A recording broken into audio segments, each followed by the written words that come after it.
Okay, let's go ahead and call the meeting to order. And on the agenda, first of all, is going to be the minutes of last week's meeting. Gentlemen, any questions? I didn't have any questions. Okay, Steve, anything? Need a motion and a second then to go ahead and approve them if it's okay. So move. Second. Motion's made and seconded that we go ahead and approve the minutes of the last meeting as presented.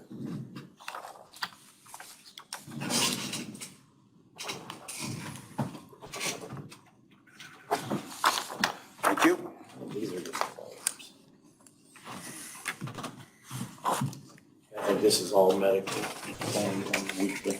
Okay, as soon as Steve gets his signature on that, we'll be good to go.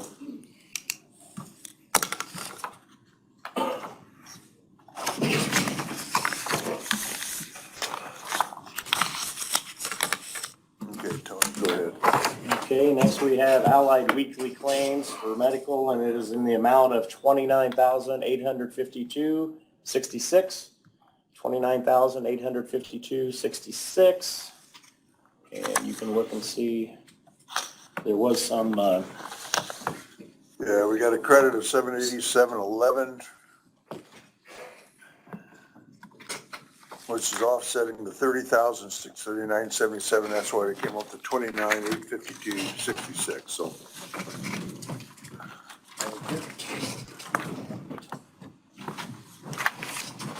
Thank you.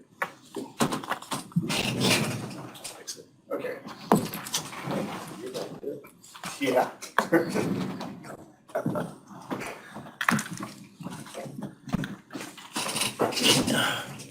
Okay, we're good to go. Okay, as soon as Steve looks at that, we'll go ahead and, if there's no questions, we'll go ahead and take a motion to approve that claim and get a second on it. So move. Second. Motion's made and seconded. We go ahead and approve the claim of $29,852.66 to Allied Benefits. Okay, I just passed out, there's a copy more. That's the wrong thing, if you want to see that. We have the quarterly surtax and wheel tax detailed information that I just passed out to you. With the numbers on it, I would only seek a motion to approve that quarterly wheel tax report.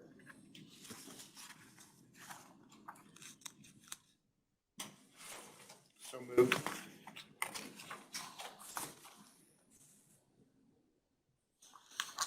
Have a second?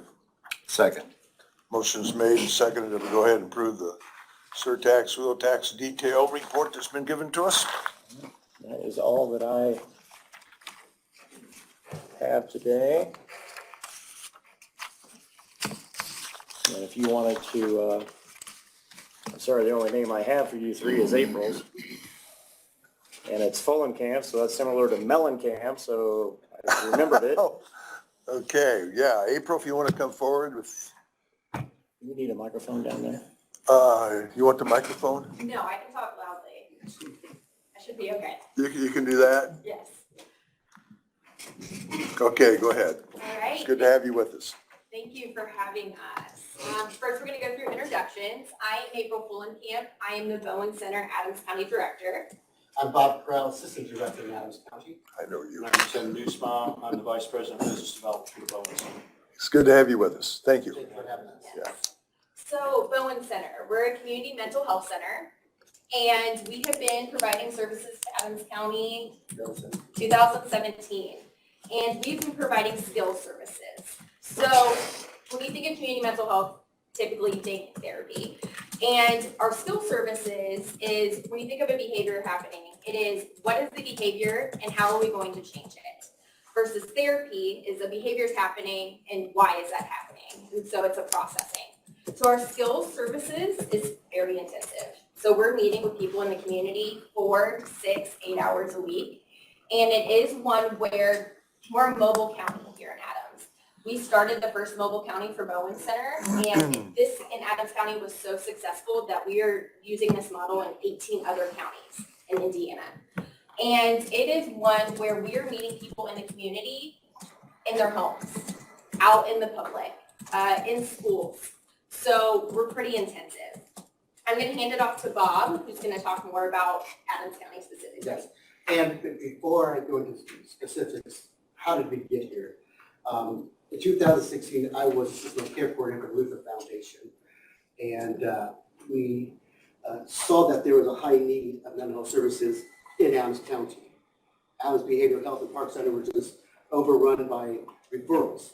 And so we reached out to Bowen Center to see if they would come to Adams County, but we didn't have no building there.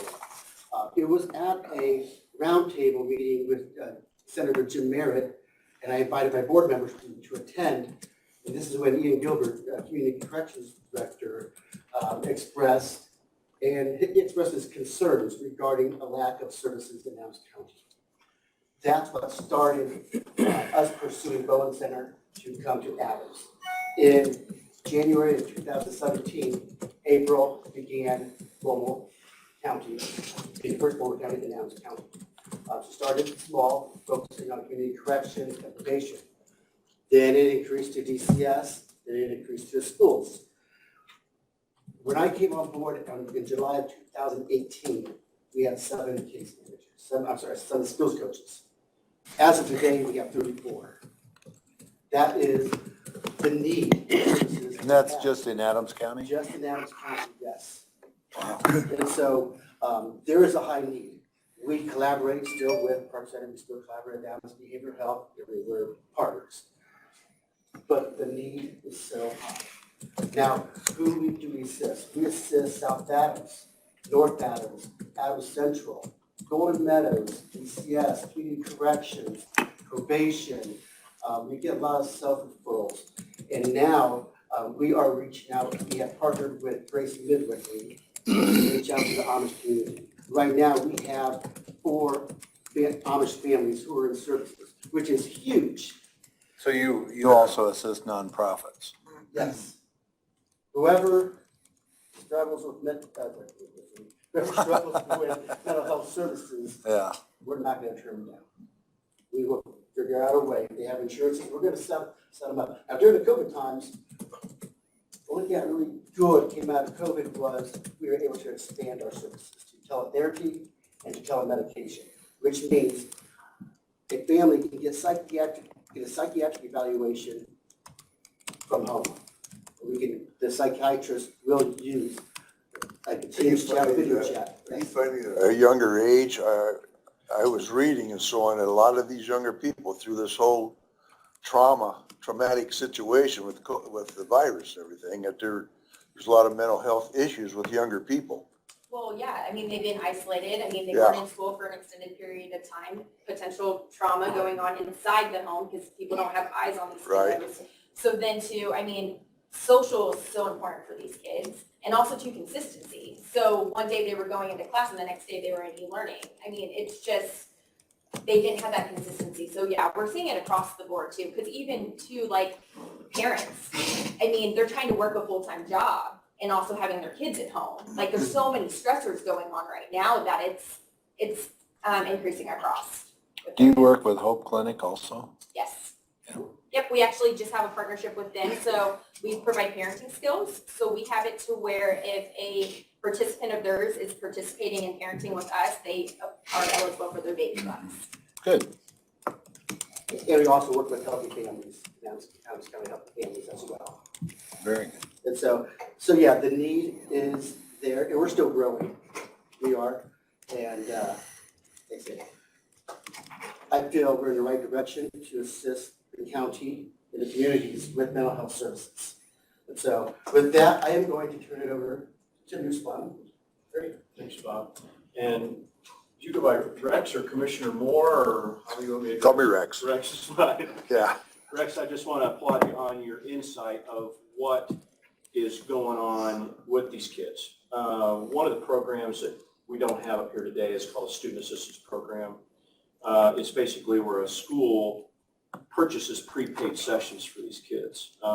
Started with Whitco back in 1997. We now have 44 school districts through university and 163,000 students covered. Tremendous amount of population, Indianapolis and north. And that program has been under my watch for all those years, but some of the data that you're talking about in a normal year, we might see a fluctuation of, anywhere from 3 to 5%, an ebb and flow of, when school starts up, you kind of see it ramp up a little bit. Summer comes, it kind of goes down a little bit. Never in the history of, that 23-year program have we seen a 42% increase in student services like we did this last year. Interestingly enough, most of that was coming from home because they could use their telephonic services, they could do the electronic services. So that gave us an incredible pulse of this was really, the need was high in the home. And then when they got back into school, skills coaching was waiting for them. So, A+ for you on that. Yeah, you know that was real, and we saw that in our data forms too. I'll set student assistance program so I can talk about that all day. But as you're hearing about skills coaching, we could describe that verbally to you to kind of get a mental picture. But I brought a video today. It's about a 3-minute clip. And if we could play that, I think it'll give you a lot better feel of what a skills coach is, the environment they work in, and some of the testimony that comes with that from, inside the school. So Do you know how to do that, Tony? Mark has it in Mark's his. got ours. Mark has it? Yeah, All right. you guys, Tim, are you guys in Brownsburg system for student assistance? We are not down in Brownsburg. We go as far south as Jennings County. That's where I'm- As far north. That's where I graduated high school. Yeah, as Fremont and the Wow. South Bend area, so. I was just curious, my daughter's an elementary counselor in Brownsburg system, and Gotcha. she could certainly relate to, Yeah, she had a rough, well, the Rough Department of year. Education has released a lot of ESSER grant dollars right now, so a lot of the schools are looking into programs like that, Okay. so they may have one soon. Well, and even one of the programs that Ian has in place, has had for years is the RISK program. Depending on the schools and if they want to be involved and how they want to be involved. So. I don't think so. Just we're not coming back up on the screen here. But yeah, like even at the Hope Clinic, we've got a program there, that Ken does as far as, to develop strong families. Thank you. Yeah. Unplug it, plug it back in. See what yeah, that's what I just did. Thank you. Well, while we're doing that, something else that we've been shifting towards, so Community Mental Health Center, we are moving towards total health. So statistics show that someone with a severe mental illness has a 20 years decrease of their lifespan. Yeah, I've got it. I can start it. It should So, mirror up there right That now. could be diabetes, any If you started it, blood if it pressure, would- something like that. They go into a doctor's office, they have high anxiety, and the doctor's telling them, hey, you gotta do A, B, and C. When you're leaving Come up there, there. they don't There's remember nothing you that. can do on. So if we you do have anything it where on here, skills it's going coaches to are going stop into these recording. doctor's offices and I helping think these that's what you patients have to so do. that we can have Probably results. stop that. We have Shouldn't opened have up to. health clinics. We've opened up 2. We have one in Warsaw and on Rudisill and Fort Wayne. And we're really making that initiative to try and add life to our Add meaning. patients. No, it's- We also too are really Position. working, starting with like Head Start and getting to those younger populations to be able to help assist them and have it to where they're able to talk about their struggles How did you and be able to know how to get help at That an was early age. before you started recording though. Make all these. And the flyers we handed out are just some of the skills that we work on. They're individual based. We use evidence-based practices in our sessions, and it is one where we identify every 90 days how we're doing. We adjust as needed. So are you an independent organization or do you work through another facility or how do you? Mark is not, what does Mark need to do here? Like, do you work through a To get that hospital? video Do you work through? We are one of the identified community mental health centers. in the Double click state. on that, Mark. We Okay. started out with a little over 30 of them. Now we're around mid-20s, It's just gonna play it here. It's not gonna play it up there. it's not gonna hang it up on the They big screen, it's are, only playing it on his entities computer. that are assigned to different regions to the state. Doc Bowen, who we're named after, No, he saw a need of people that didn't have the means to pay for mental health, wanted to make sure that I'll that let was you talk available. about that for a long time. Designed all these community mental health centers in the state of Indiana. Okay, And, okay. That's He's kind gonna of come. where we come from. What you were saying on He said- there We should opened be up on the that. screen. He set but that he's up gonna when come he up was and see why governor, it's didn't not. he? Yeah, well, it's not Started- mirrored. Correct. This, Yeah. you should It's see on your this. computer, but it's not on the Well, screen. before, but this was up there, but it's just not connected. Yeah. I think we have to So do something on here, I'm just not sure what Something it has is. to be Season done there. on his way Yep. down. And the other thing that's kind of interesting too, when I go around and I give presentations, is on a normal year, you talk about the services being provided. On a normal year, They say 20% of the American public will go through something where they just benefit from counseling. 20 out of 100 people, my math is right. The sad statistic with that is, though, only 4 of the 20 do something about it. And when you talk to the other 16 that don't do something about it, they often say, access to it, making sure, it's confidential. I don't know where to go. I don't have pay sources. And these are all the things that the skills coaching addresses. So we're actually getting connected to those people that really. I thought need about that. it. So it's not just before they find a way, we're reaching out. Thanks, Ethan, sorry. And it's interesting because obviously the ultimate negative outcome is suicide, but yet there's so many more negative outcomes that are much lesser seen and realized. It's not mine. You all ready? Yep. I think so. Here we go. Okay. View of what skills coaching is.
Gives you a little insight into what that's about, this verbal story there. And if I could add on just a little bit of insight in that too, remember I said 20% of the American public will go through something this year.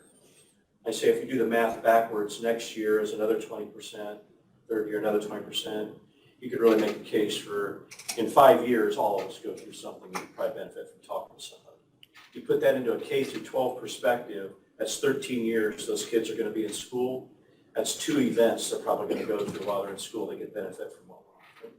And it's just neat that North Adams, Adams Central, South Adams, all the things that Bob listed, has allowed us to be here in Adams County. We're the largest provider of skills coaches in the state, and we're proud to be here. We're not going anywhere. We want to make you aware of what we're doing, the impact it's making, and you all are the heartbeat of, Adams County. You run into places and people and groups that might need services, especially coming out of COVID. We're not through this thing yet.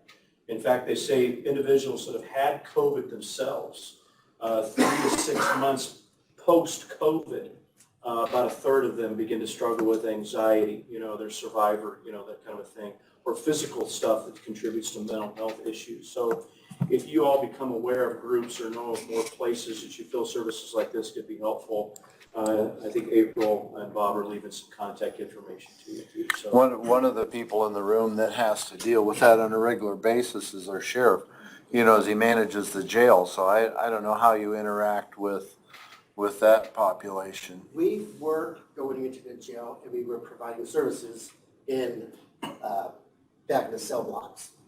And we used the recovery, We use Recovery Works recovery as works. a source. And so 30 days prior to release and incarceration, we'd be setting them up with services so they have a smooth transition.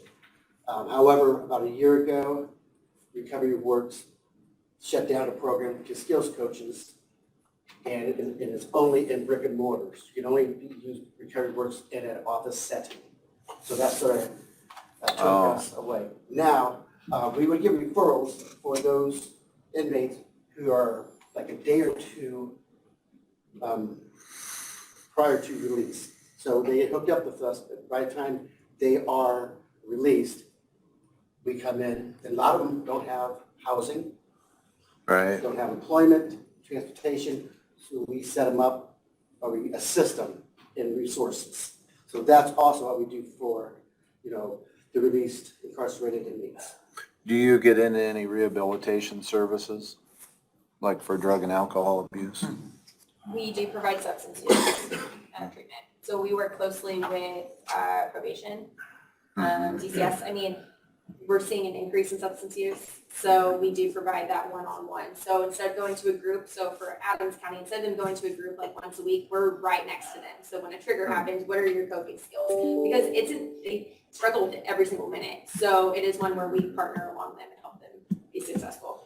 Yes, and our skills coaches, they're educated in a matrix model, not going to go to matrix model, but what that does, it helps with relapse prevention. And so we can get them in to see a substance abuse counselor or a psychiatrist to assist with any triggers that are creating this. Somebody that specializes a little bit more in that particular We area. become the eyes of the doctor and of the therapist in the home. We will look at the environmental factors and to see, that your friend who is a user is constantly using, maybe that's not a good idea. And so we will educate them on the triggers that may lead to relapse. Do you have inpatient facilities? We do. We have an inpatient facility in Pearston. Okay. And also too, we met with Judge Conrad, seeing how we can partner along him with people coming into his courts. Yeah, because he just started a new program, Grace Probation. So, yeah. Yeah, Rick? Having the privilege of being a head coach in 2 different schools in our Adams County, boys and girls. I wish when I was coaching that I would have had you in a lot of different cases. And it sounds like it's just terrific. I could have used you so many times and did other avenues that was available. But it is huge. It is real. It is, even back then. So very supportive of what you do, and it's very good. It is neat. And to piggyback off that, I think there's a lot more students who are more open to receiving services at home or in the community or at school.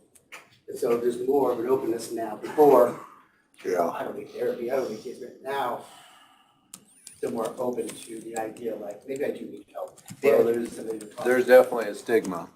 Yes, and that's what we've been trying to do, is to break down that stigma. Yeah. One of the things we do also, since telephonic and virtual appointments are available now, our own quality team has gone back and tried to provide some metrics and how satisfied is somebody with that. This was kind of new to us also. And we were finding anywhere from about 90 to 94% of the time, the clients reporting they actually preferred that. And when they would call in to make the appointments, instead of, go to a brick and mortar location, we might have, in some places, not so much ours, maybe a 4 to 6 week wait. Oftentimes those telephonic opportunities were same day. I mean, and we all know how hard it is to pick up the phone the first time and say, I got to talk to Right, somebody. right. And to have that opportunity immediately was unbelievable. So, we could probably talk shop all day on this stuff with you, Yeah. but we just wanted to make you aware of what's happening in your own county, some really good stuff with the schools, K through 12. We're in universities also. We're aware of what we're aware of. It's kind of what you don't know, you gotta know. And with you all being connected like you are in the county, if there is any more needs or pieces or places you feel like you could point us to, we're willing to help. So I appreciate your time and sharing that with us. It's very insightful. Are your clients private pay or how does that work? So they are Medicaid. We Okay. do have, though, that is for our skill services. We have some grants that we've been using to be able to provide. If someone comes to us and doesn't have a pay source, we are linking them. We don't just say, we're not going to help you, but then we also have for therapy, they take private insurance. Okay. And if we get a referral, we're contacting that referral within 48 hours. We're getting that intake completed within 7 days. Because we realize that there may be a small window of opportunity to get that person in services. So while it's hot, we get them in to, because they may be in crisis at that moment, but 2 weeks, they may not be in crisis. Yeah. Very good. Thank you very much for making us aware of what you Thanks for do giving and us the your part in the opportunity. community. We appreciate that. thank you. Yeah, thank My you. card, and I'll have. Forget your Don flash pass that drive. Oh, you got it right there. Thank you. Thank you. Sorry, it was just. Yep. That wasn't my fault. Now we learned something. Yeah. Now I know. Blame it on the I auditor. know you're wrong.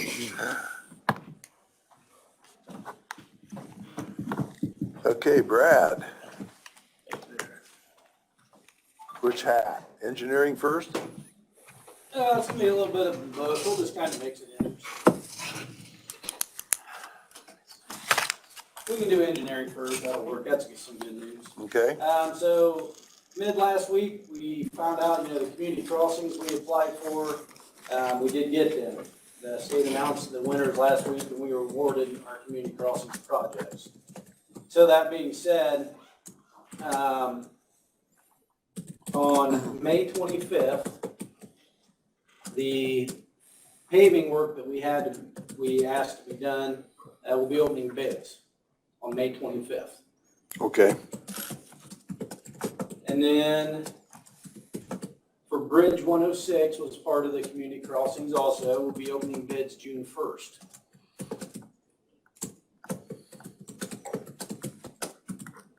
Okay. So that was some really good news there. And then also just going forward, 1200 South project we've been looking at for a while, we've been working on. We got some final plans finally and an engineering estimate. I have shared them with Jay County. Next Monday, I am going to go down and go to their commissioner meeting with their highway superintendent and, present it, talk to them about it, see if there's any questions and if they'd be willing to help out or, something, if they would do something at least to help. So that's Okay. next Monday, I'll talk to them about that. All right. You've talked to them before though too, right? They knew it was coming, we didn't have a good set plan or figure, and we have that now, so. And then the other thing I do have today is I have a permit to install utility facilities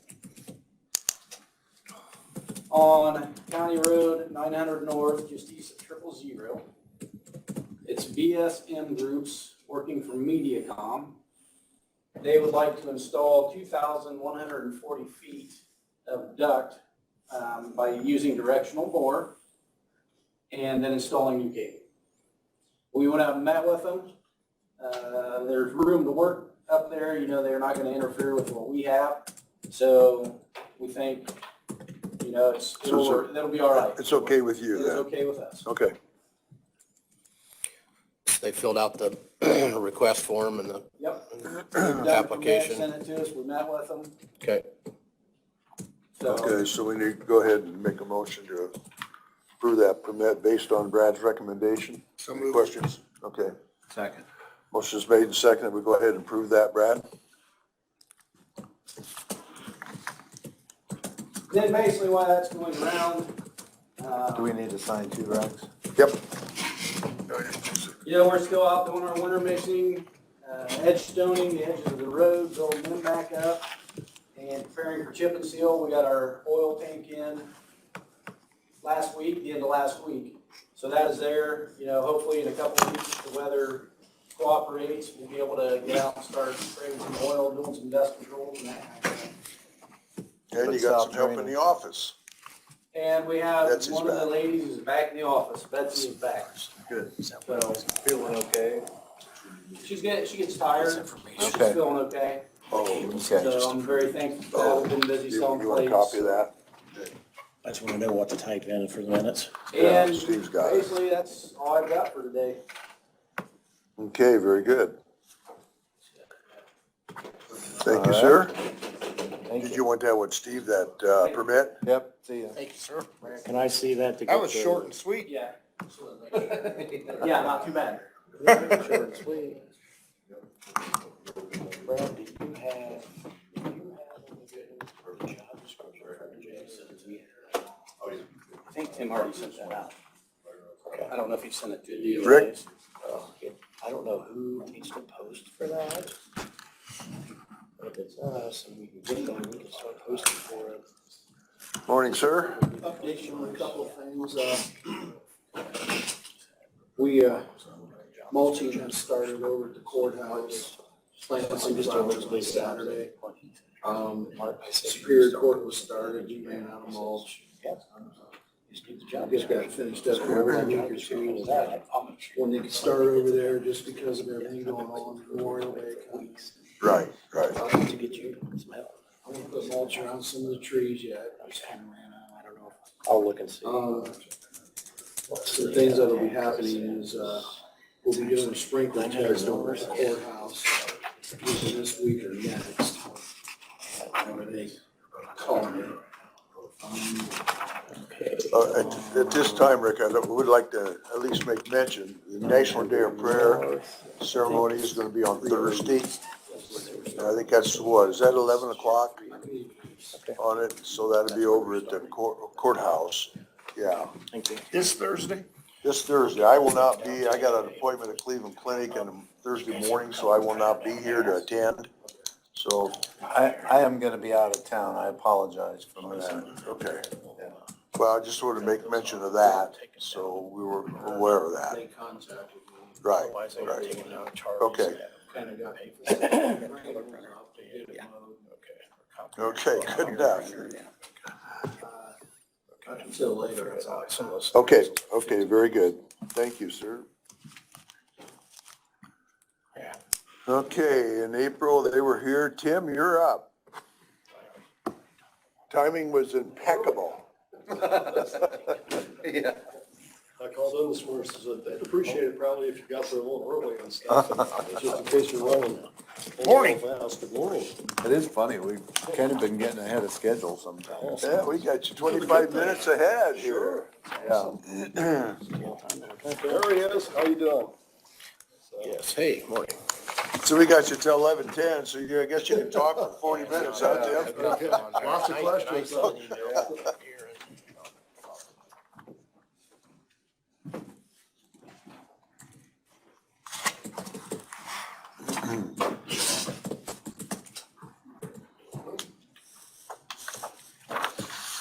This is our annual funding request from Bi-County Services.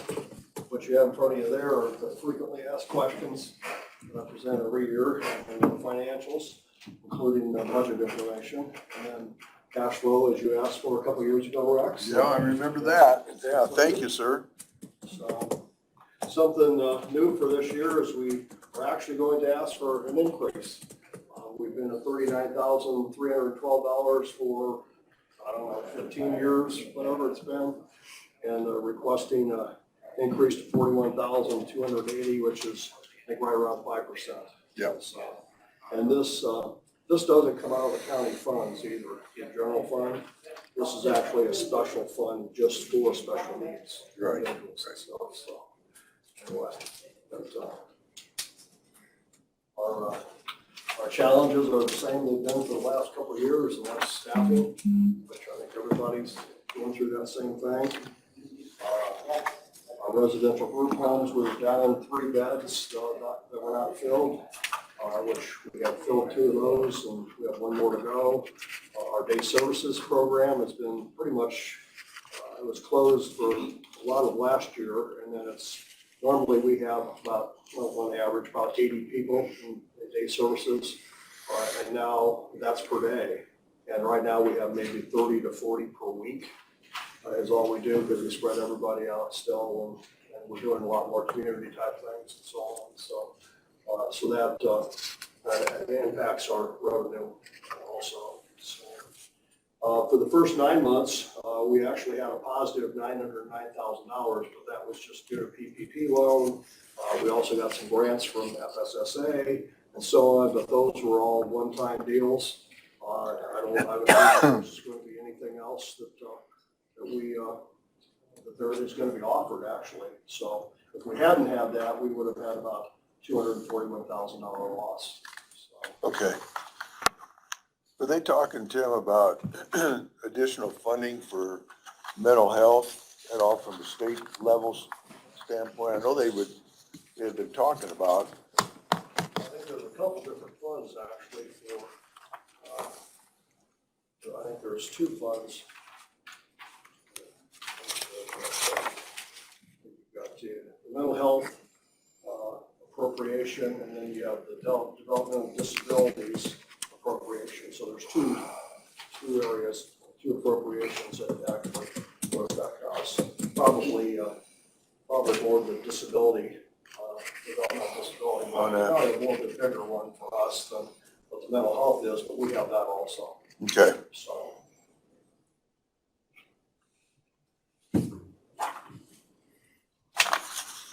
Do you work with the Amish at all? Pardon me? Do you work with the Amish at all?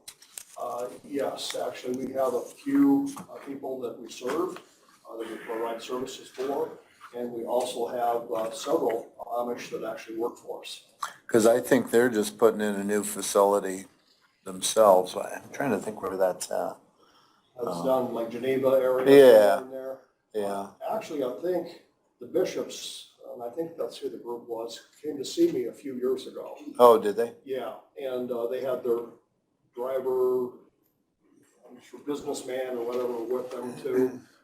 And they explained that they were just doing general things, that they had a population of folks, their special needs down in that area, and they wanted to just find some type of work or whatever for them. And I read the article in the newspaper. Yeah, they're building a new building, new Yeah. facility, yeah. Yeah, it's different than what we do. Is it? They weren't Okay. looking at competing with us or anything. Gotcha. Either. This is just strictly for the Amish community, is what my understanding is, if this is the same group.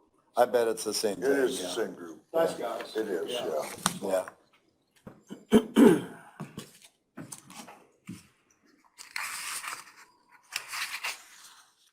I actually took a tour of a couple of our facilities. Oh, did they really? I know, I keep hearing good things about your park also.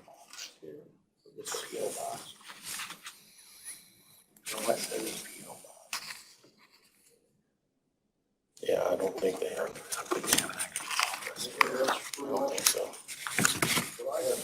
Yeah, you got plenty of detail here. Pardon me? So you got a lot of detail. Yeah. There's a lot of detail to what we do. I know there is, yeah. Massive amount of regulations, like for our group homes, I think there's over 500 regulations that apply to us, and on our supported living side, it's right around 400 regulations. Now, do you just have one group home, or do you have, We have 5, you got 5 group homes? yeah. Between And Adams and Wells. Adams and Wells both? Yeah. And then we have 4 or 5 supported living homes that we own, too. And then we also provide services in apartments and like the parents' homes and different places too besides that. So we can provide services there. Then you have your own manufacturing facilities or, Yeah, and quite honestly, it's very small. what we Okay. do, and we don't make any money. yeah, But we do small pieces of work, mainly like assembly type stuff or whatever. sure. That we can put in jigs and that type of thing that allows us to serve to be able to do some things. So, but the only thing that's really impacted is with businesses closing and different things that we have done before. And some businesses have moved to Fort Wayne, and we've had a variety of things that have happened over the last few years that have really reduced the amount of work that we have, so.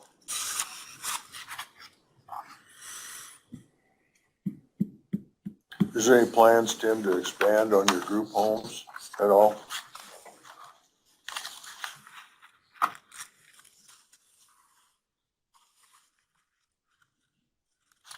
Okay, gentlemen, is there any additional questions on the reporting? We'll go ahead and enter the report as part of our minutes that we received, and we got a request that we'll take into consideration when we prepare our commissioners' budget to accommodate for the increase.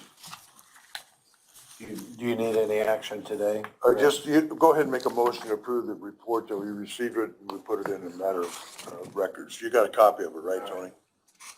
Yeah. So moved. Okay, motion to debate and second that we go ahead and acknowledge the receipt of the report, and we'll enter it into the minutes, and we'll take the increase into our budget. Okay. Yeah. How does that work then, Rex, as far as? We have to have our budget submitted to the council, typically right around the middle of June. Okay, So we'll go ahead and work on this, probably the latter part of May. okay. Yvette actually had asked me if I could send a copy of our presentation to all the council, which I did yesterday. And I actually present to them a week from today. The thing they have to understand, this is not like you had pointed out, does not come out of the general fund. Right. Yeah, so it doesn't affect everything else the county's doing. So, That's right. I don't know if she understood that, or not, but yeah, that's something might be of interest. For Adams County.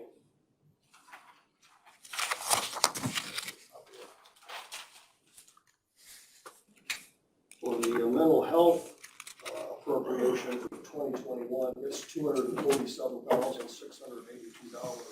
The Department of Health and Disabilities maximum is $596.3.8. So there's quite a bit of money. There are for the type of things that we do. Right. Obviously, we only take a fraction. well, of you've that. been at that, like you said, you've been at that same request for like about 15 years. Right. And yeah, so 5% is not, it's very, very slight. I don't ever remember a different amount than what you had presented. That way For long. Kind of a joke coming in here, really, because we asked it Yeah. for so long, it's just like, yeah, same thing, so.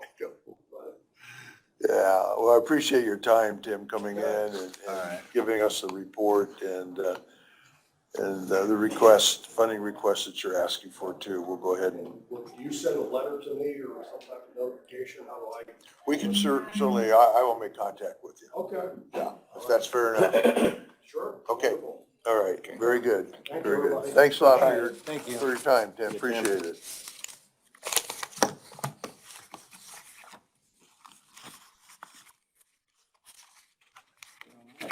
Yeah, we're down to Mark again, right? The doctor's appointment today, or Yeah, you guys number? Call up there and what is his number? I see don't if know what he's his number available. is. Now, what? Can I fill in until he gets here? What happens? Yes, yes, come right ahead. Fine, was Mark's schedule? I'll be quick. Two things. First, especially while the meeting's here, this is National Corrections Officers Week. So I'd like to put out a thank you to my correctional officers. And a little feather in their cap, I know Adams County is one of a very small percentage of jails that had never got a positive COVID case in 2020 inside the jail. And that is 100% on their backs. The extra cleaning they had to do, the extra responsibilities that had to be done, and wearing masks all the time. I just want to put a very large shout out to our correctional officers for the job they've done over the last 16, 18 months. They've done a fabulous job. We've lost a lot of people. We're gaining. We've hired 3 of our spots. We still have 2 more spots to fill. So we're slowly making progress in getting those spots filled up. So if you see one of our correctional officers, just give them a big pat on the back and say thank you, because they've done a great job over the last 18 months. That's good to know. I appreciate you doing that, Dan. Thank you. Like I said, no one around us has been positive free. I know we're the only ones in this area, but I think there's a couple jails in the state also maintain positive, but it's very, very small. It is. I talked to a employee that worked in a jail down in, I don't know, what county is Terre Haute in?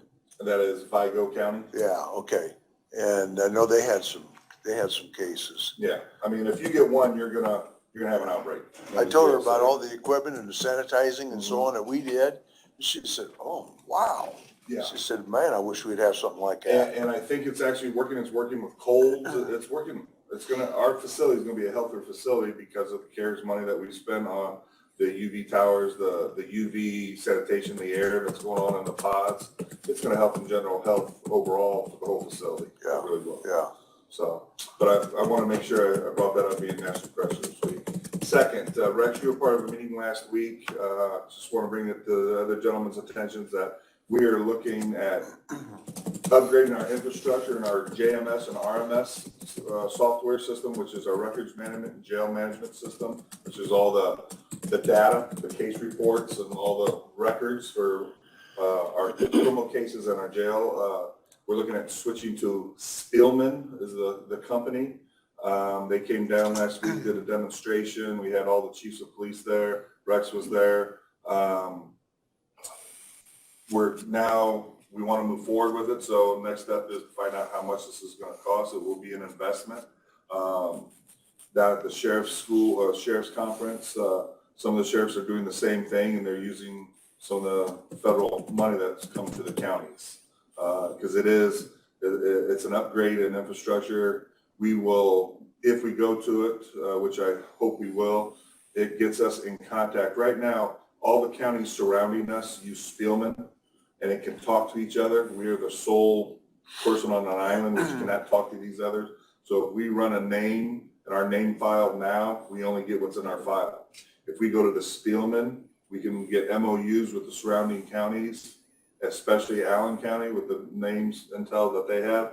We run that name. Now it checks all those counties and stuff too. So we get a lot more information that way. We can share information that way. We can read other counties' reports. We can't change them or modify them, but we can do a read only. It's just a great tool. Allen County's been on it for a long time. I believe there's 47 jails in the state that use Spielman. So it's a proven company. It's been around a long time. But it's a move that if the funding can come through, it's going to be a great improvement for the jail. We've had problems with Central Square. They've been bought out. I think this is we're in the 4th or 5th name now. Their customer service is struggling with us. I've been fighting since the beginning of the year, trying to figure out the correct amount to pay them, and I still don't have answers. It's just, it's time, and if this funds are allowed to be used for it, it's something that I would be coming to this group with a proposal to use those funds. Would you be going through the tech committee? Yes, they've been apprised of it also through Rex, and Eric and I have been in contact with Mike. We will be, it really, again, they need a pathway in, and then it's all on us, just like Central Square is. I mean, so, but like I said, we've been in contact with Mike, and when it gets closer, then we'll be I'll be able to come in and talk to the committee about it exactly. But really, all they need is a pathway in, just like Central Square. That's the only thing that will involve IT. that's that pathway. They, part of the purchase price, whether it would be the training for them to come in and train all the departments, because again, this will be a county-wide, just like it is now. So Decatur, us, Monroe, Geneva, Bern will all be using the same system. It's purchased by, Spielman was purchased by Motorola, which also owns WatchGuard. So all of our video will interact better with our records management system, which is nice. You'll be able to attach videos and stuff much more, or the workflow will be much easier. So it's going to be a nice system. It really will be. It will be expensive. I'm estimating, and this is a pure estimation on my part, it'll be $400,000 to $500,000. And then there'll be a yearly fee that we have like we do now for Central Square.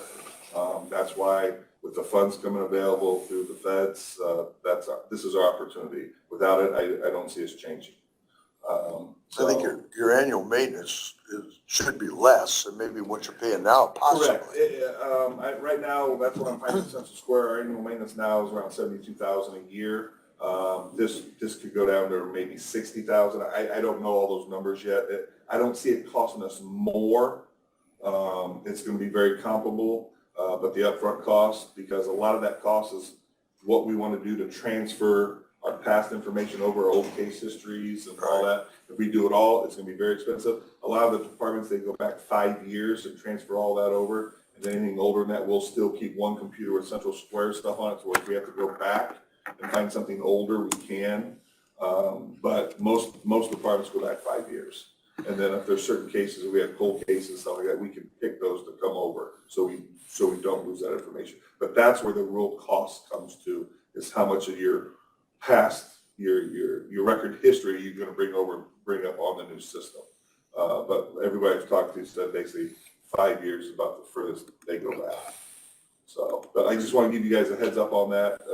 I don't know if it's going to be, it probably won't be till June before I'm coming back with you. That gives them time to get a proposal for us, and then I can ask questions and make sure it's what we want before I come to you guys with a price tag.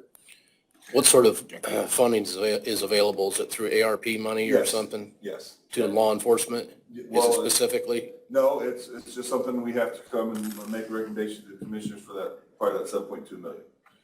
With infrastructure, they basically look at this, other counties have gotten it passed through because it's your software upgrade for your records management system. It's an upgrade, so that's how it's passed through. Have they been approved to do that already? A couple other Because counties I know have already. Julie Maria sent I got an email from her concerning the fact that there's more clarification coming down There is. the line as to how we can use those funds. She's doing research on that for us. And like I said, if So something changes, but I know others, but again, it's in the early stages of all these other places where Right. the money just came available, but they're moving forward, and as of now, they've not been told they can't do it. So, but I understand Well, I there's hope more we can. clarification. I do too. Yeah. Because if we can, then I Because don't see us doing it. my understanding is that Eric has had this help desk down with SunGuard trying to get maintenance Mhm. upgrades, and you can't get your reports down to the state. With our fingerprint card, we've had lots of problems with our fingerprint machine, which the state of Indiana bought and maintained all the fingerprint machines in the state for the last 5 years.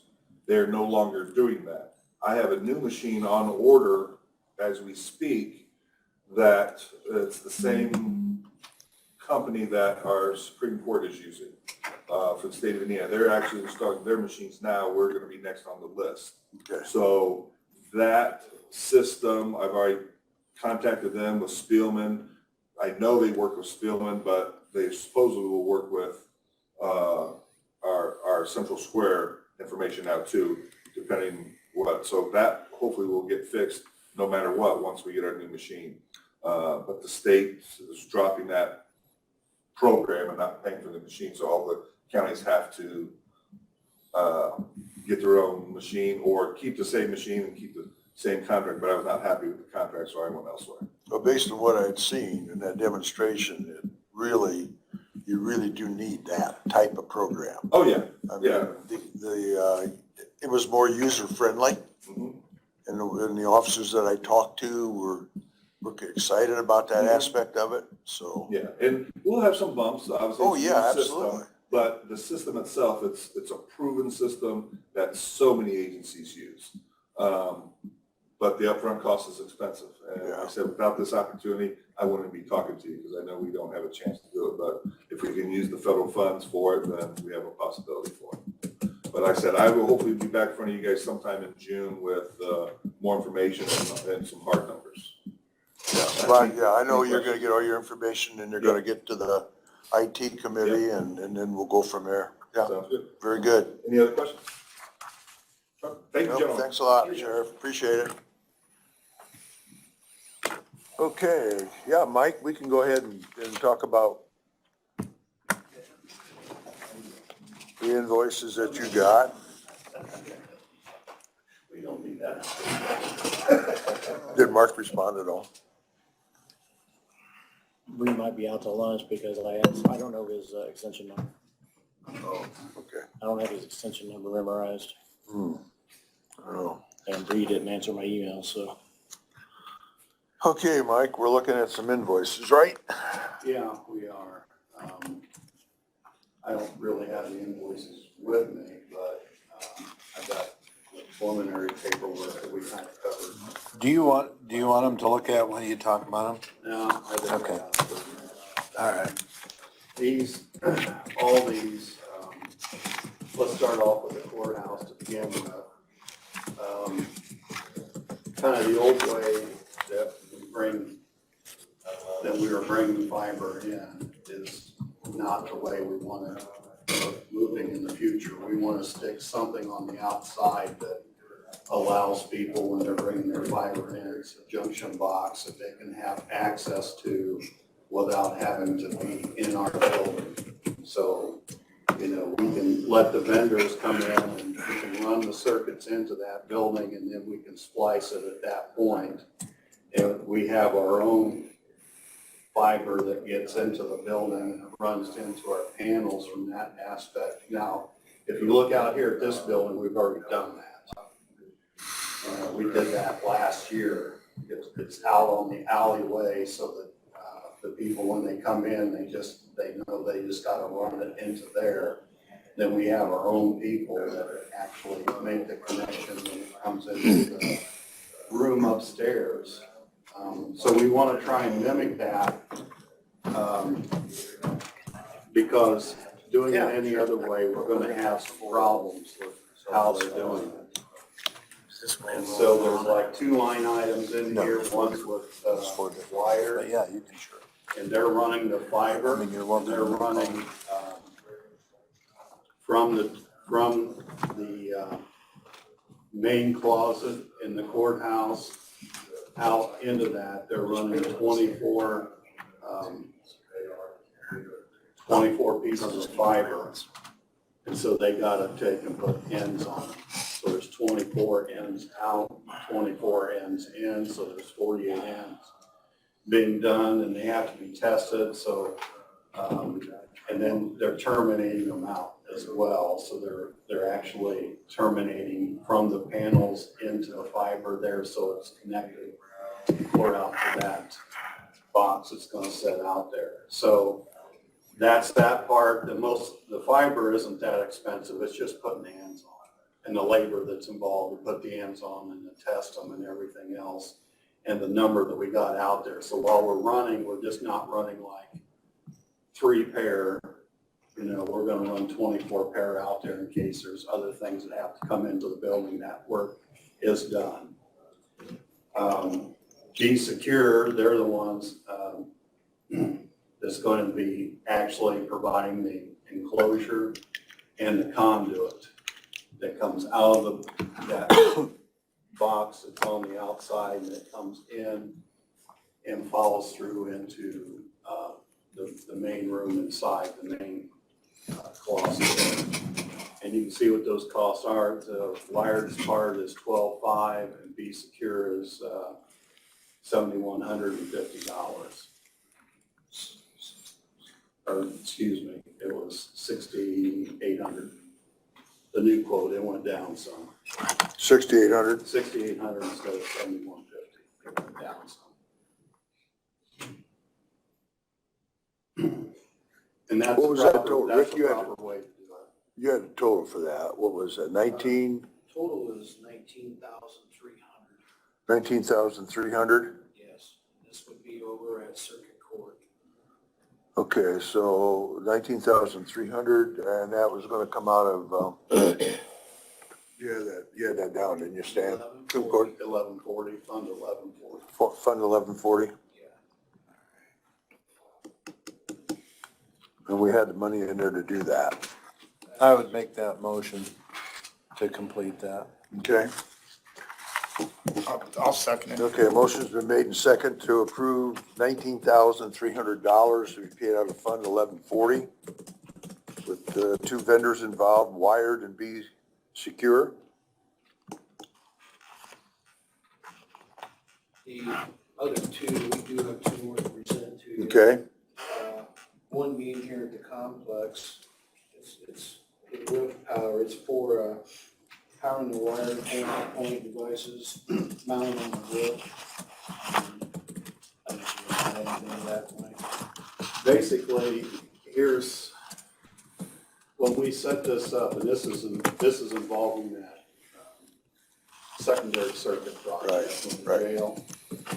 So we have to put some dishes up on the top of the roof here. And so when all the people were talking about that, okay, we'll put something that sets on the roof, and I asked them, well, what kind of stuff are you talking about setting on the roof? Well, we put concrete block down on the roof, and then we run the legs of the tower through the concrete blocks, and then we stack weight over top of it. Now, we got a poured roof up there, you know, and all the years that I've done construction, that's just not a very good idea. You know, you're just setting stuff on the roof. It's just gonna go down through it, and then we're gonna have extended leaks and stuff like that. Now, granted, that's a cheap way to do it. But it's gonna be more expensive in the long run because we're gonna have to start fixing the roof leaks, you know, by having that in there. And you start doing it with one dish, and then before long, if we have to put another one up in the year, you know, that'll happen again. And so I just kind of said, that's not acceptable. We gotta find something else. Well, what they came up with is, we'll stick it on the chimney. The chimney isn't actually being used. So now we can mount the dishes. They'll have a pole system that comes up off the chimney, and they'll attach it onto it, but it's not gonna have anything setting on the roof. To be able to do that, we have to have power up there by the chimney, and for some reason, there was already some up there.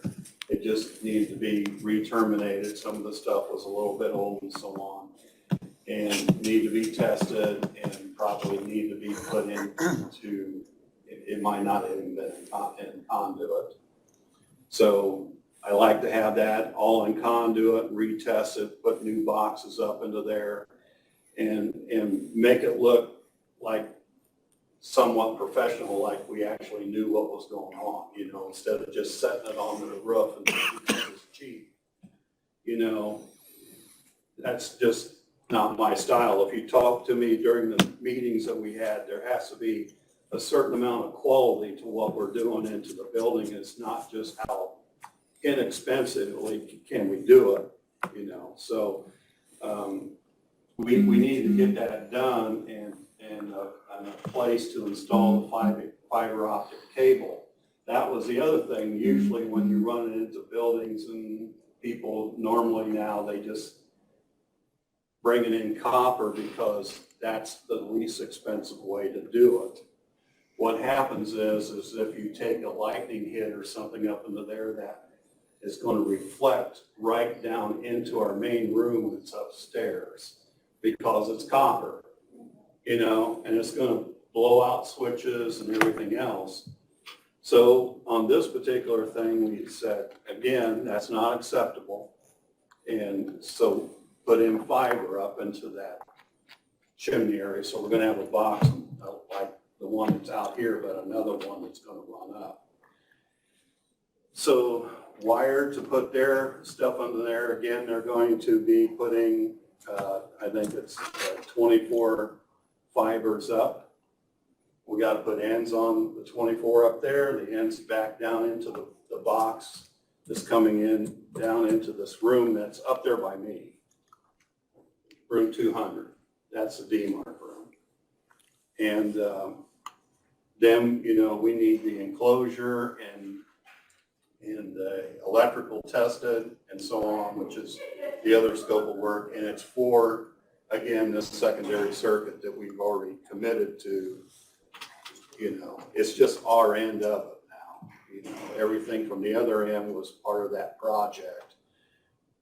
This, Mike, is, what, the line item that has the secondary circuit money in, this is over and above. It's not adequate enough because this is over and above that. Yeah, we didn't know initially. Right, Because they right. didn't know where they were gonna put it.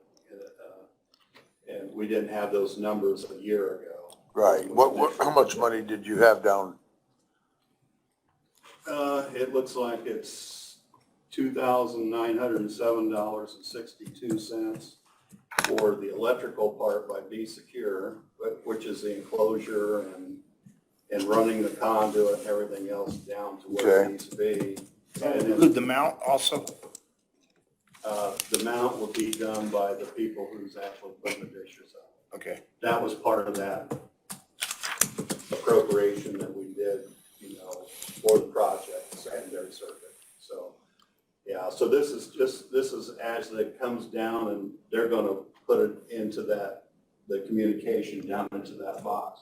So it's that box and the power and everything from this point on. And, so the electrical work is $2,907.62, which was Be Secure. And then the fiber part, which is the fiber plus the termination, is $6,400. And that'll be fully tested. The chimney's in good shape, right? To mount all this stuff on? It's not being used. Fund on those. What fund does this come out of? 1140 again. Yeah, 1140. Be cool. We have enough to cover this one too? Yeah, there's enough in there. Yeah, there's our, The total of these two, I don't know if you figure. There's 30762. Okay, I need a motion for that if there's no further questions. so moved. Second. Okay, motion's been made and seconded to go ahead and approve these two invoices, $9,307.62. Once again, two vendors involved. So Mike, we're running fiber from the roof, from the point-to-point dishes up here down to the server room. Because that's running fiber, then that eliminates that lightning risk. I mean, it could run in fiber or copper, but if it's in fiber, then we're, Copper would have been cheaper. Yeah. But then any lightning problem and so on. Yep. We would be blowing out switches and we could actually, it's possible, you could really tear up that room upstairs. Mhm. Some of that, so we don't want that after all the money that we stuck into there. This is No. just good common sense. not coming from the roof. Yeah.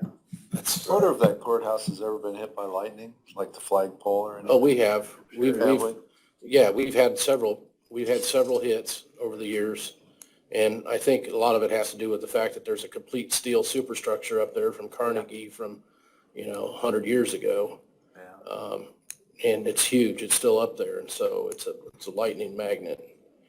And we've got that grounded. I know we spent money years ago to ground that and try to eliminate the lightning risk, but we still have had hits and we've lost equipment. We've had insurance claims. What you're seeing here is a standardization. Going forward, we're trying to standardize, so everything is fiber going like it should be. To actually do it the right way? That would be good. I think That's the a future. Sam, you're not surprised. What, honestly? Well, it comes down to, again, that, people look at, and they look at the price tag and, okay, who does what? Well, the majority of the people, they go by what's least amount of cost. And then we stuck with the problems afterwards. So there's a lot of people that are going around now, and they're switching over to fiber going up the towers. Towers always had copper, and now there's the big towers, and they're switching it out. And they're going to fiber down so that they can alleviate at least that part of it. So that lightning won't follow, it won't follow. it. It could actually, you know, if you take a big enough hit, I mean, it could blow up. At least it's not gonna follow them, take out other pieces that are at the base of the tower. Is there anything else? We spent a lot of time and effort on the south tower and the north tower with our communications on grounding, and separation, and all that kind of stuff. Now, the south tower was put in, and some of that stuff was done before I was hired, so it's not all fixed. I mean, we'd have to go in and we'd have to, I said the south tower, that's because that was the name of the north tower. Before that, they called it the south tower because it was on the south side of Decatur, but it's on the north side of Adams County because it's out by Walmart. So it does have some copper that's running down from the stuff that's down into there with other vendors and so on. So Is there any other invoices? that we- this is, Okay, I think, for the parts of. now let me go this route here. Mike, are you familiar with, I got 3 quotes here on the fire out of Golden Meadows, the damage. And I know Bob's been working on this. We got 3 things that have to be done. The insurance adjuster has approved these. One was $5,298.65 to CXTEC, however you pronounce that. C-Tech Cable Express. CX Tech. CX Techs, okay, then Wired has one for $961 and All Star Communications for $246. These have to be signed to go ahead and approve the work, that's my understanding, is that correct? Okay, so, these have been approved by the insurance adjuster. He's not gonna recable the whole building for us, darn it. Which, that would have been nice, but I knew that wasn't gonna happen. But they did approve these things. So, We need a motion. on yeah, that. let's get a motion for me at least to sign the contracts to get this thing going, because they need to get that done out there, get it on order, so, yeah, So moved. okay.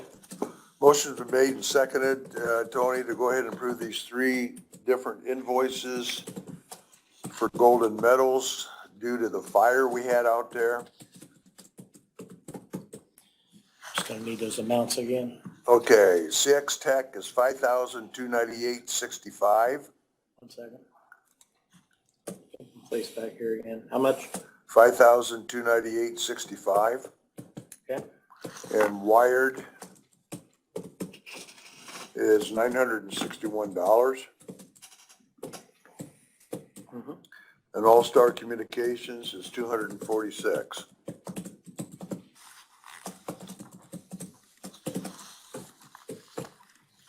And that's what the insurance would pay for us.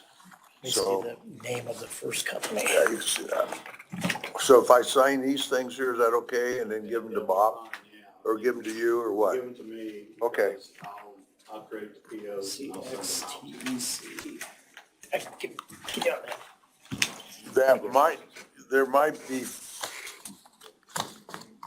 Mike, my understanding is there could be 2 years down the road, we could still see some Yeah, effects like, of this, couldn't we? Because of what was sprayed into the room, it will deteriorate the cable.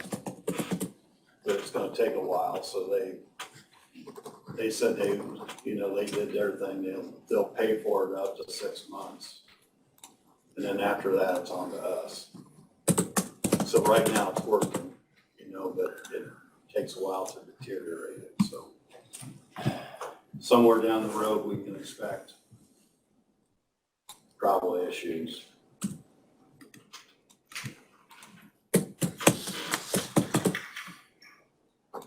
think they did pay for the re-termination, that was part of the wire and stuff. They're gonna take the current cable and re-terminate it into panels, and that's where that came to.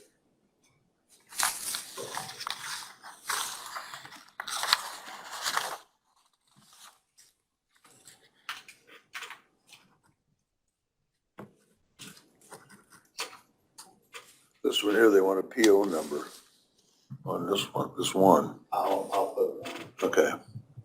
I'd have to go into my little PO system I got upstairs. I get PO'd once in a while.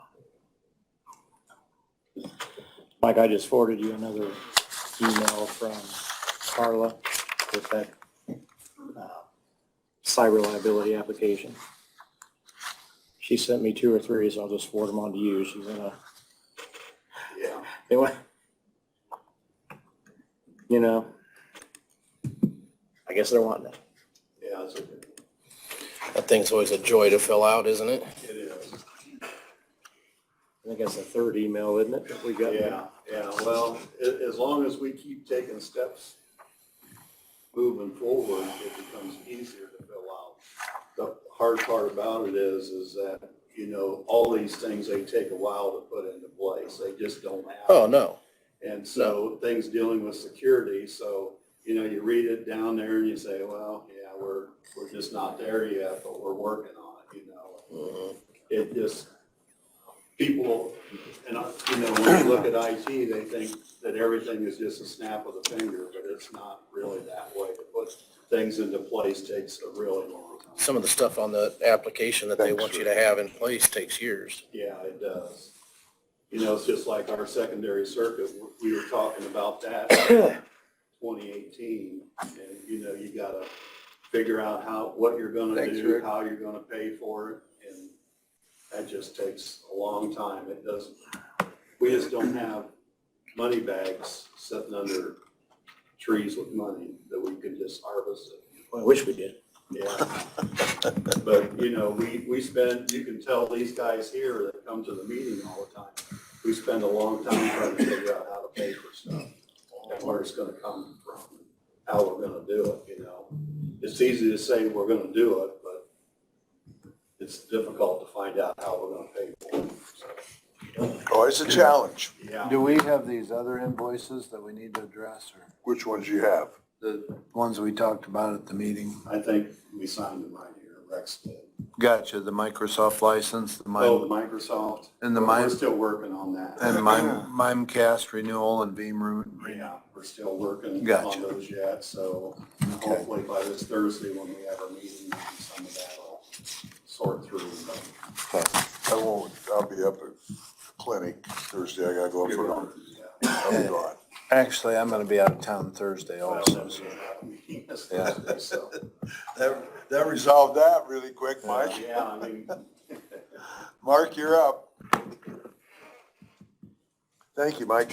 yeah, thank you. You again. Yeah. Thank you. This is the annual Got your report, annual report, huh? which, we'll get to you much earlier next Hey, you're year. getting fancy. Approved. We, because we had to change it, person in our office, push this back a little bit. I don't want to say, wanted to flip it out the board, there you go. They didn't even put your picture on the front page. That is not ever gonna happen.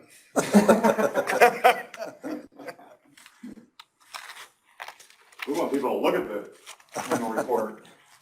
I'll put it in the letter cage. So it could be very intriguing, you know. Well, if we see that, what are we gonna see on page 2, right? Oh, boy.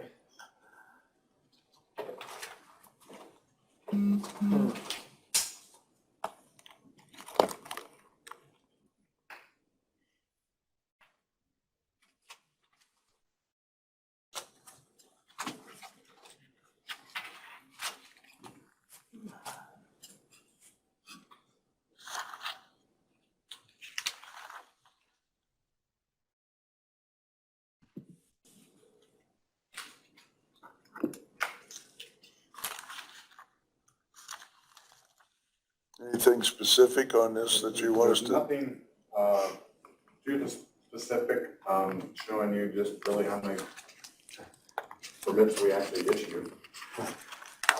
One number I've never had, and I don't know if we can pull that off, you probably could, but it'd be interesting to actually tell you guys how many times I do inspections. You can figure at least 3 times whatever that number is. So 1,200 times that I'm out doing inspections, which is why you don't find me in my office very often. It's been a very busy year. Every time we've gotten over 400 permits, which has happened now several times. It's all moving up there. We did have a changeover from last year to this year with Sarah Anderson joining us. She's been here now 4 months and she's doing very well, very good. Things are moving very efficiently right now. We obviously worked on a new subdivision ordinance last year that got passed through you before the end of the year. It started new at the beginning of the year. That has actually gone very well. There's a lot of discussion about that, but I've had nobody that whatever they wanted to do or needed to do, it worked out. I hadn't had anybody in my office that was grumpy about anything yet. It will happen at some point. There's always somebody grumpy about something, but everything that anybody's ever come in to approach us about has been able to happen. And which you'll see, this is one of the new, styles and the way we do things.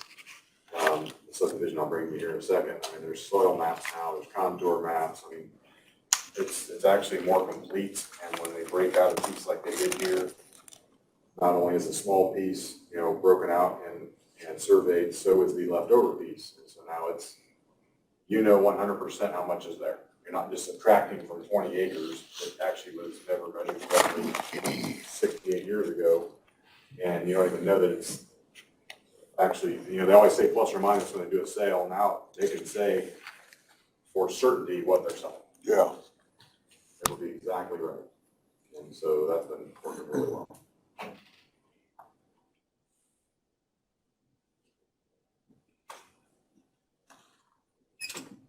Well, it's a good report, Mark.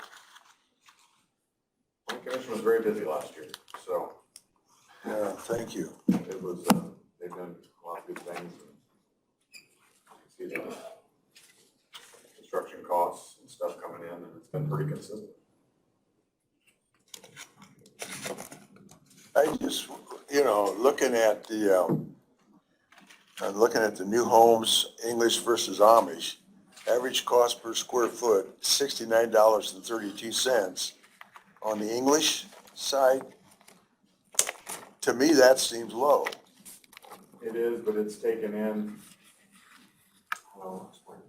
that's the entire square foot of the home. So when we do a permit and we charge per square foot, we're charging for the living area, porches, garages, basements. Okay. So, but back when I was a builder, if you'd have said, what's the average cost of a square foot for a home? I would take just the living area on the top floor. And then if they are finishing the basement, then you factor that in differently.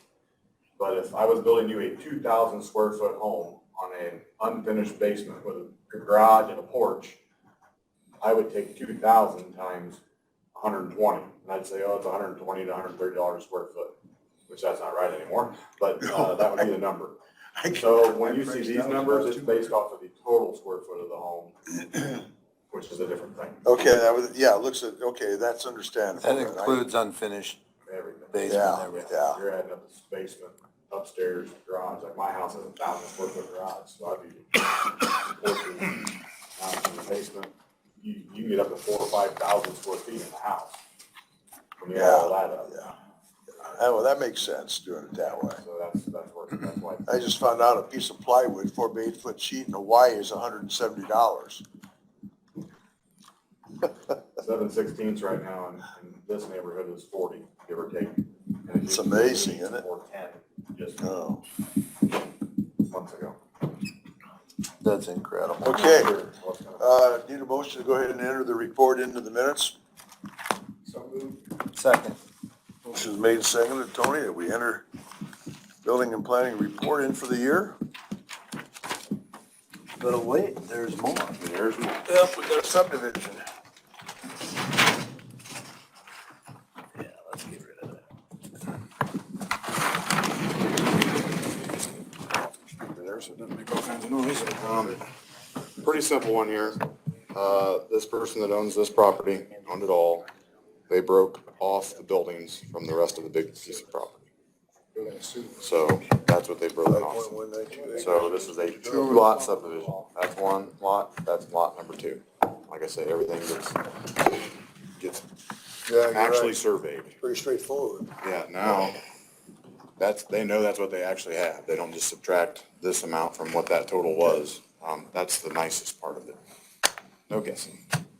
So obviously, road frontage for either one, and Is this that one that Audra had? maybe, Might have been. so that's what they've taken off that corner. Yeah, it was existing house. No. So 5, okay. Pretty simple. Yep, it is. Gentlemen?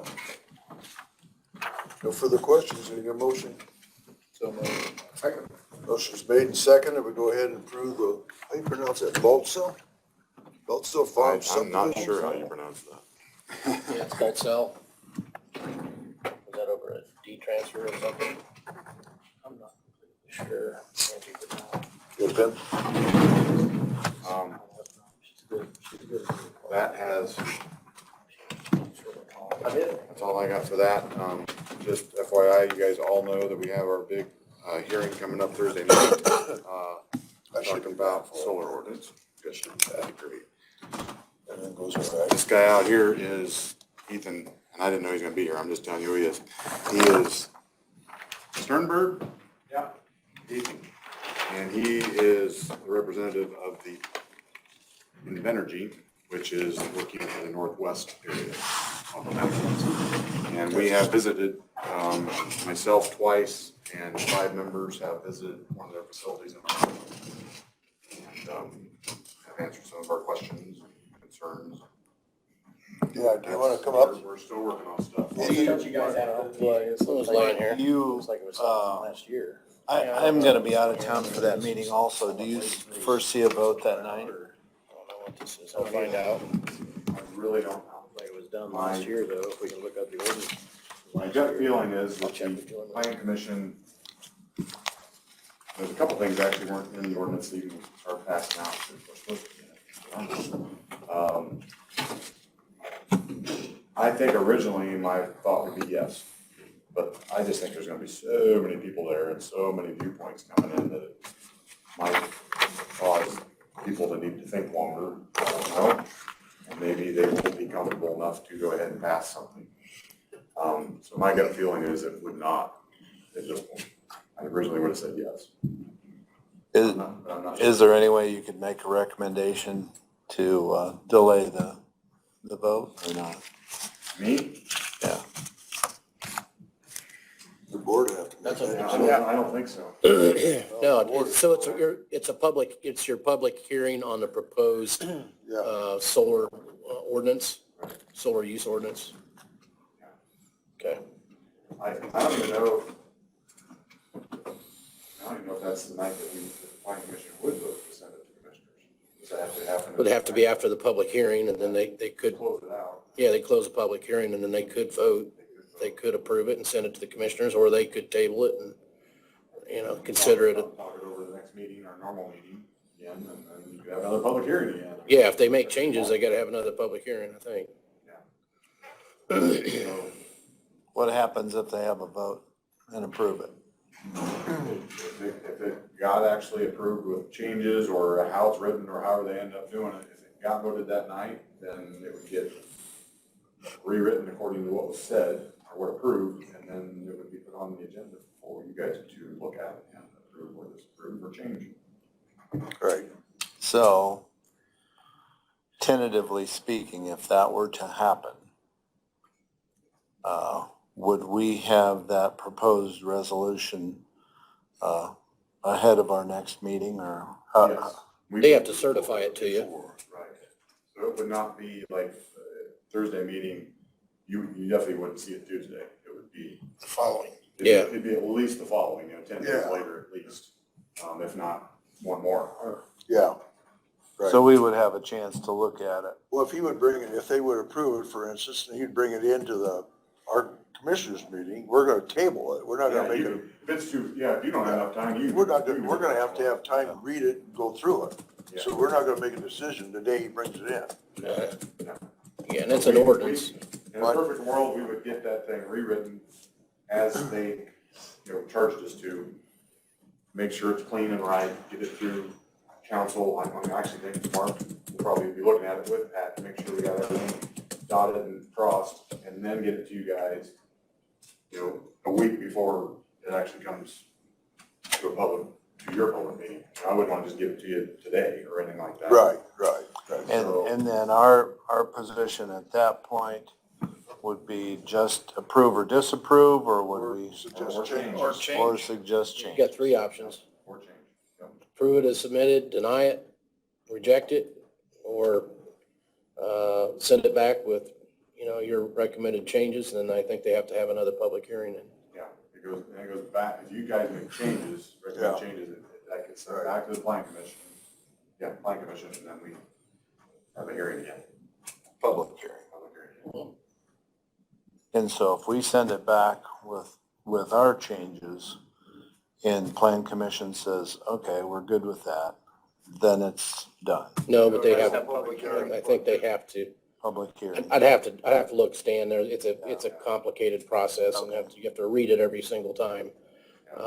But I think if you send it back with recommended changes, the plan commission could reject those changes and then turn around and then advertise and have another public hearing on what they want to do. So it could be It actually gets a little weird, because like, when you guys send it back, and I have to double check all this, don't take this in stone.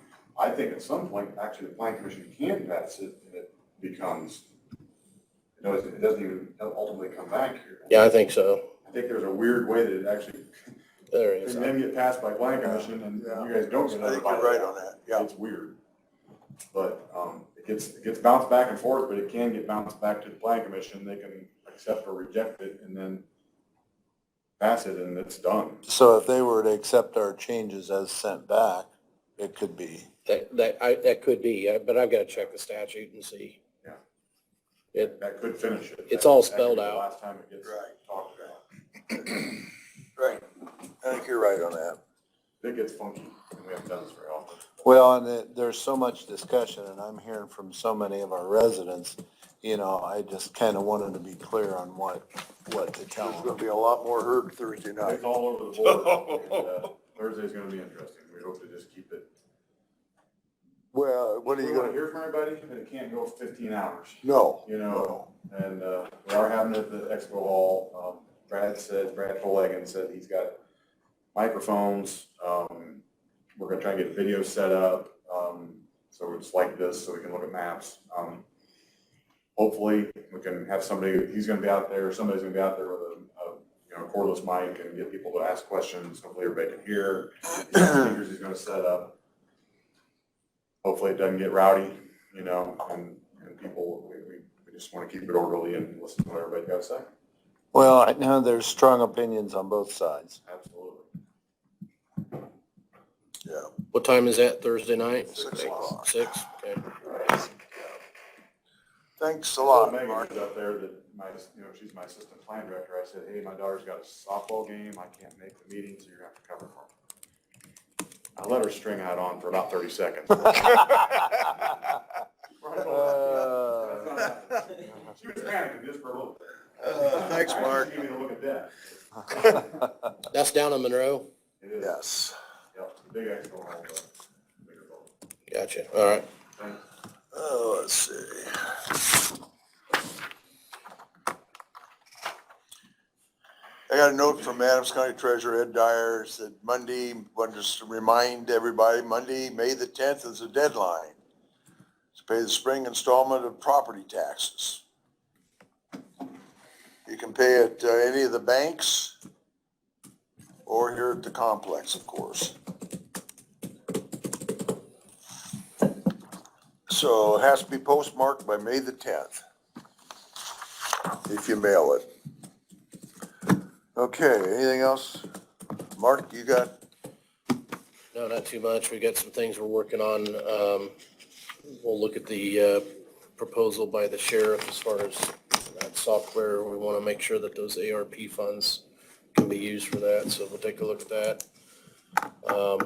We'll probably be bringing back to the commissioners, some revisions to the PTO policy that you had looked at before. I think you want to get that back on your radar because we keep having things come up that, no, we're gonna be talking about that before we talked about the vacation time for experience. Is that gonna be part of it, or? the second part of it is considering changes to the policy manual. Right. So I think at the same time, you're looking at updating the policy manual. You've got a number of changes you want to consider there. I think that's the time to talk about PTO again and see if that's something you want to put forward and send to the county council and get that in place. Hopefully have an HR person to go over as well at the same time.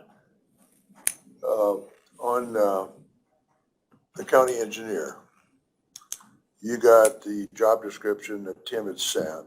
Wow, Did yeah. you have a chance to look at it? We need to start advertising for that position. What's the salary range gonna be? Good That, question. that was a salary that we had negotiated, so obviously, We gave him one, and he came back and negotiated a higher salary. What is It it? ended up being 92,000. 92,000? 40,000 of that comes from the state. The state So sends that is 40,000 supplement. to every county. Yeah, Yeah, that's the stipend. yeah, so should we put a range on this thing? I Decide think it you're gonna now, or need to. I don't think you're gonna hire an engineer without having a salary range. should we decide that right now? well, mean, I think don't- anything we decided right now would be kind of, I don't think I was. Stan, you had gotten comparables from other counties when all that was going on. at that time, I'd got done comps from 7 counties. And the average of all those was 95. But that was taken into consideration. Ours was one of the salaries, Jay County is one of the salaries, and those were 2 low ones. But then we also had some, with stipends that would take that salary up to around 120,000. So it was a fairly broad range at that time, which our engineer's salary obviously was raised considerably, so that would have changed that average. And I'm not sure what Jay County's doing, so. But if you take into consideration the fringe benefits that we have, our county fringe benefits is a lot better than most of them. So. I don't think I'm ready to provide a range today. I think you're gonna we need to, discuss this a little bit more. So That's my feeling. but I think you're gonna need to get a range from the county council too. right. Yeah. You're gonna need to talk to the council about having a range before you start. If you hire a new, what about paid time off? I'm not gonna come in here for 92,000 and have to work a year before I get a week's vacation. Well, yeah, this is it'd be an appointed official, so you've negotiated vacation when you've hired appointed officials. The whole negotiation is gonna consider, some of the things that were brought out with Tim. I mean, he had a double engineering degree.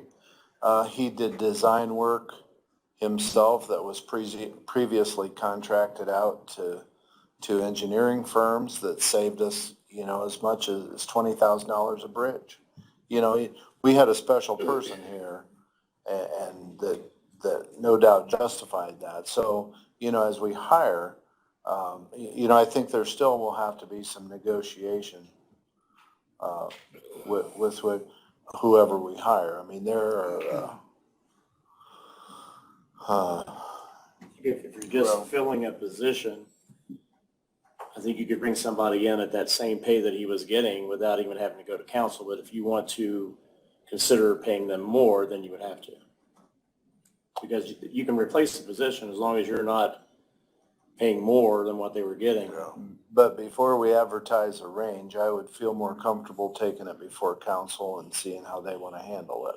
Yeah, But that's since up it to is a non-classified Yeah, it's professional classified. position, so. But they meet next week, That's fine. Yeah, so. council meets next week. Yeah.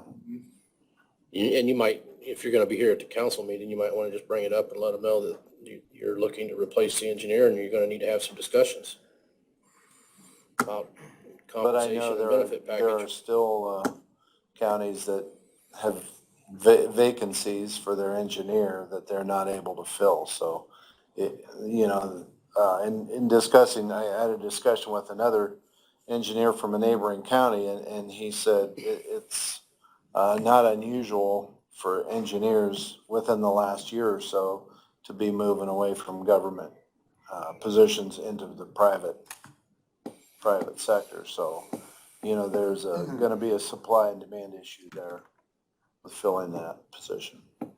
Okay, anything else, Mark? Nope, that's it. Okay, anything, guys? Okay, motion to adjourn? Motion to adjourn. Motion's made second, we're adjourned.